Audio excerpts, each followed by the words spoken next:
दो महत्वपूर्ण तस्वीरें अपने दर्शकों को दिखा दें। जैसे ही राहुल गांधी यहां पर पार्लियामेंट पहुंचे तो ये दो महत्वपूर्ण तस्वीरें निकलकर सामने आई। सोनिया गांधी ने इशारा कर बताया और उसके बाद राहुल गांधी किस तरीके से महात्मा गांधी की मूर्ति के पास गए। ये दोनों तस्वीरें बहुत महत्वपूर्ण हो जाती हैं।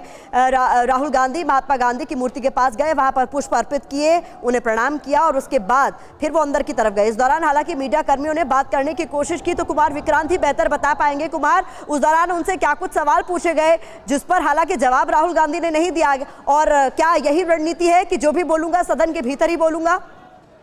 जी, अब तक यही लगता है, लेकिन अभी मैं आपको ताजा बताऊं अपने आंखों देखा हाल कि सोनिया गांधी राहुल गांधी से लोकसभा एडजॉर्न होने के बाद सेंट्रल हॉल से निकल कांग्रेस के मुख्यालय में दोनों जा रहे हैं। कांग्रेस पार्टी के तमाम सांसद लोकसभा के राज्यसभा के उनको चारों तरफ से घेरे हुए हैं और वो सभी लोग जो कांग्रेस पार्लियामेंट्री पार्टी का दफ्तर है लोकसभा के सामने वहां पर पहुंच रहे हैं।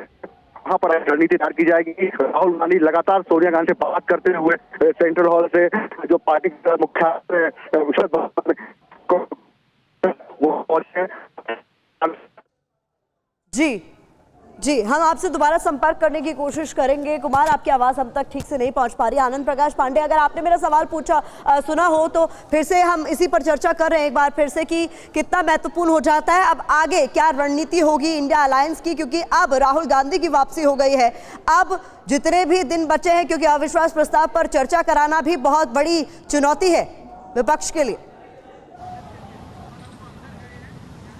ये बिल्कुल विपक्ष ये मान के चल रहा है कि जो आंकड़े हैं उसमें तो आप सरकार को नहीं हरा सकते, लेकिन इस 3 दिनों की चर्चा का इस्तेमाल विपक्ष ऐसे करना चाहता है ताकि सरकार की जो नाकामियां है उसको बताया जाए। उस चर्चा के दौरान मणिपुर में जिस तरह से हिंसा हुई है और केंद्र सरकार पे आरोप लग रहा है कि वो कंट्रोल नहीं कर पाई है, उसको बताया जाए। डबल इंजन की जो बात की जाती है बार बार केंद्र सरकार की तरफ से कि वहां पे प्रदेश में भी बीजेपी की सरकार है, एनडीए अलायंस सरकार है, सेंटर में भी एनडीए अलायंस की सरकार है, किस तरह से जो डबल इंजन की सरकार है वो मणिपुर में फेल हो गई है, इसको कैसे लोकसभा के मंच के माध्यम से पूरे देश भर की जनता को बताया जाए। तो इस मंच का इस्तेमाल विपक्ष करेगा। कल लोकसभा में जो चर्चा शुरू होगी, 3 दिन की ये चर्चा होगी और ऐसे में विपक्ष ये चाहेगा कि जो भी इसके स्पीकर्स हो, कांग्रेस समेत तमाम जो विपक्ष के स्पीकर्स हो, वो सरकार की नाकामियों को बताएं इन 3 दिनों की चर्चा के दौरान और अपने अटैक को वो पॉइंटेड रखें।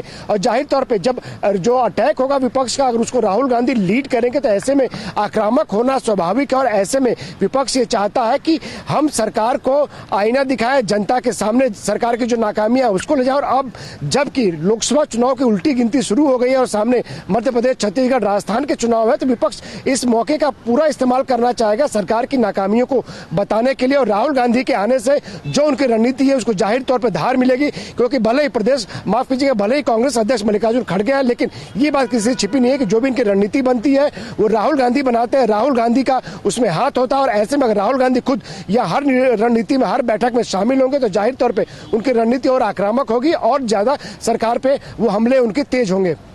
जी,